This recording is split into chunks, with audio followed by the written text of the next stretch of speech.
not allowed to. All right, so we begin. What did Stephen Walker a little last week, and how do you feel about him moving forward?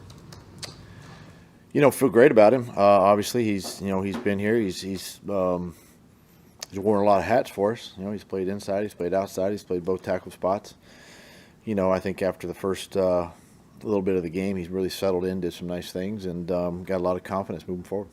What does an opportunity to possibly finish the season in the starting lineup kind of mean for him and maybe his future?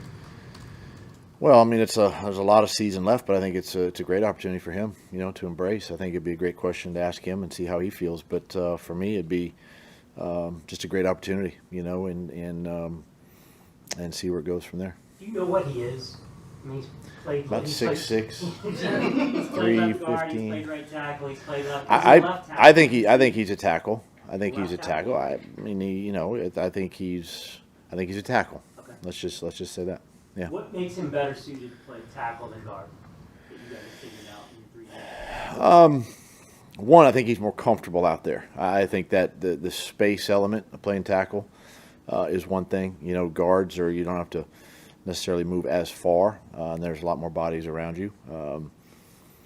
And two, honestly, his size is. I mean, it's good for a guard, but I think it better suits him, personally as a tackle. Thomas, Darby, those guys all got hurt. Gabe Davis, will they all? Darby's good. Darby will be out there. BT, we just gotta wait and see. It's gonna be day to day. Gabe's gonna be day to day. Sheriff? Day to day. Yeah. Travis Etienne. Ezra, day to day, but ankle. We'll see how he is at the end of the week. Travis Etienne. Yeah, should get him back. Looking forward to getting him, out there and getting some reps, see how he feels. I know you always say next man up when injuries hit, but kind of a banged up team that's still trying to find its footing this season. How do you get them ready to go for Philly? Next man up. I mean, honestly, it's easy as that. The games are still going to come. The league's still going to, continue on, and we're going to continue on. And we got to coach. It's why we develop guys in the off season, for opportunities like this, right? So whether it's a young player, a rookie, or a vet, I mean, or a practice squad elevation, we're going to continue to coach everybody and get them prepared for each week. You mentioned during training camp, Sam Parker, more explosive, quicker, stuff like that. Does that carry over into the regular season and practice and all that? It does, yeah. Mm-hmm. What did you see from Trey Prince when he came in for Darby? I thought he moved well. He did some good things. I know, the one deep pass, I mean, that was just a great throw, great catch. I mean, he was in right position. You'd love to see him make that play, but that was just a great play by them, and he continues to grow and develop, and it's good that he's getting, some time, out there in getting some meaningful snaps. It just continues to, develop his growth as a player. Expectation would be, if Darby can't go, continued rotation of those guys, of the 3, or would you maybe even see Jarian a little more outside? Yeah, I mean, that's I don't want to move too many people. I think Jarian is good at nickel, and I think that's a good spot, for him. But can he go outside? Sure, he can definitely do that. But having Trey and what he's done, what Buster, Buster had to kind of go over to play the other spot, the left corner position, last week, and a little bit unique. So, if we had to, we could do that. Love to keep Jarian at one spot, though, moving forward. Does he get, Nick Sirianni said earlier this week that when he took over, you went out of your way to kind of help him transition into that job. Went over the roster with him, I think, a little bit. I went over the media with him. Huh? I went over the media with him. I bet I know. What Here's those who were. not to talk to. Yeah. Why do that? And did you just kind of feel like an obligation to help him out, or just? I mean, look, it's a tough business, and I can appreciate, a new head coach going in there and what to expect, and it just to be a resource, to be somebody there that's been it. I did it for 5 years, and I was assistant coach there for a long time, and really just to, if you had any questions, to just ask me. It's just a respect thing. It's hard enough to be a head coach in this league, and any advice I could give, a new time or a first time head coach, I was going to do it. So he's kind of gone through over the last year or whatever, some highs and lows. I mean, so you know what it's like to deal with all that while you're in Philly. I mean, how do you think he's handled that, and any more advice for him for that? I mean, I think from the outside looking in, I think he's handled it well. My advice is you just got to keep going every single day, man. You just got to keep, head down, plowing forward. Just do your job. Get your team ready to go for another game. And, you can't control anything other than that, as a head coach. So, that's my advice to myself, and that's my advice to him, is just continue to keep doing the job you're doing. You got to be convicted, right? You got to trust your ability. You got to trust what you're doing, what you're teaching, how you're preparing your football team, and you got to stick to that. And I think he's done a good job with that. Do you look forward to going back? I do. Why? Fans are great.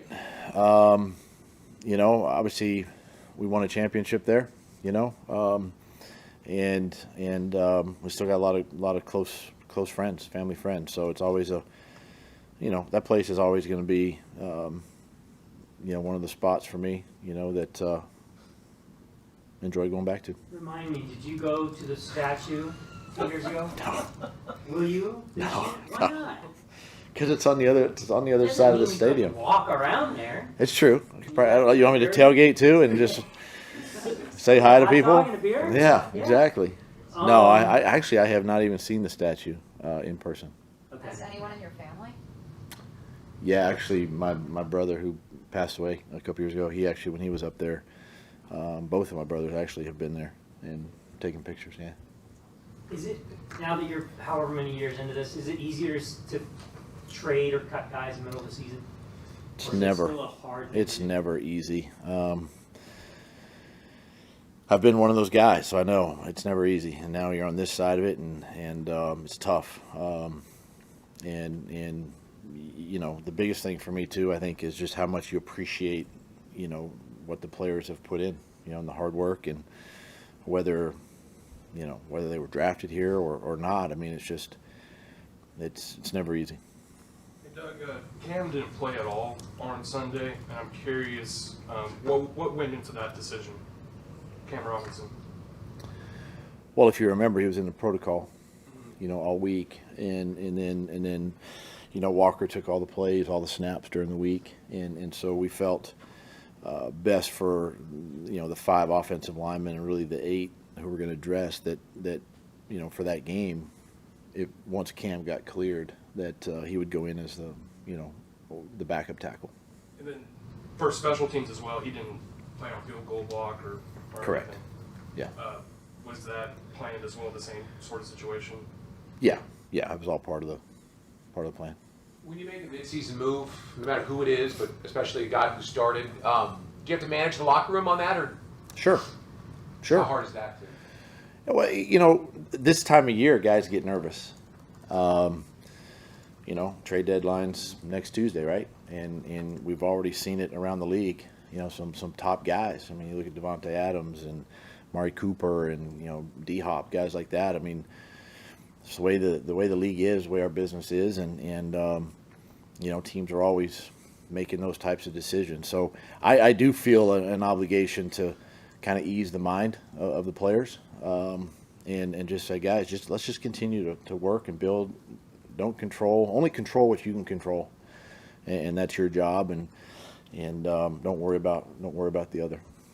What stands out about a big fan of your defense?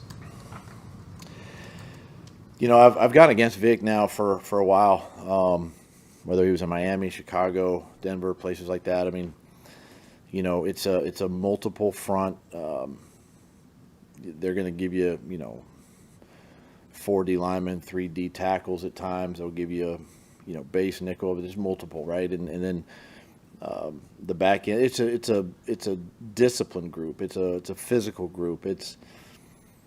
it's a scheme that they don't necessarily do a ton or a lot, but they play it well. And I think what you're seeing with Philly right now is they're catching their stride a little bit, and they're playing well together.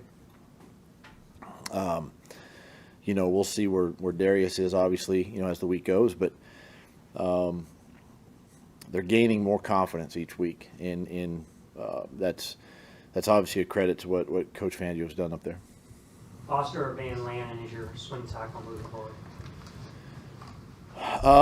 Well, Cole, Van Lanen right now, and we'll continue to work with Javon, yeah.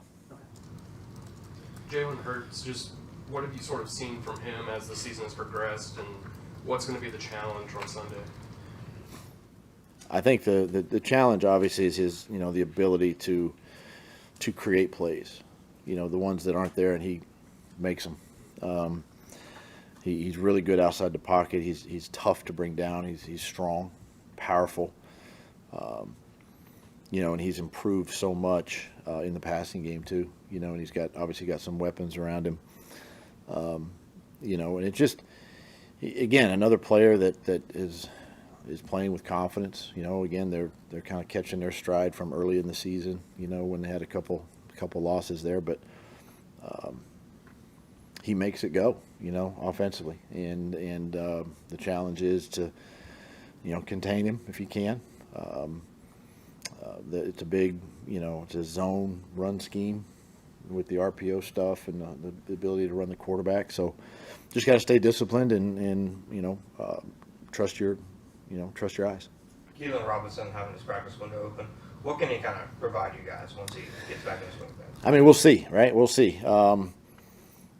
Excited to get him back out there because it's been, I think all the way back to rookie training camp, way back in July. So it'll be good to get him back out there and with his teammates and really, just see kind of what he remembers, of the playbook and how he can help us, whether it's on offense or special teams. Does Parker Washington do double duty, or was the Velas Jones signing in anticipation of Velas being your return guy?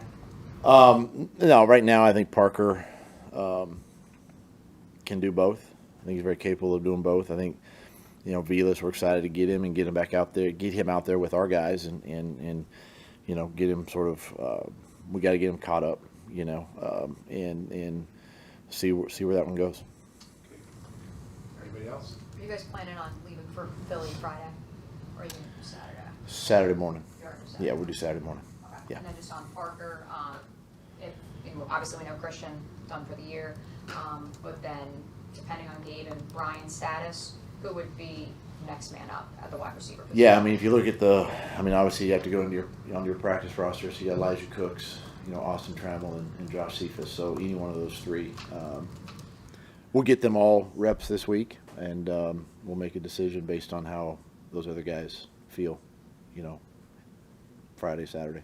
Did you guys sign Blake Hance to the active roster to prevent another team from acquiring him from the practice squad? Maybe. I mean, it's that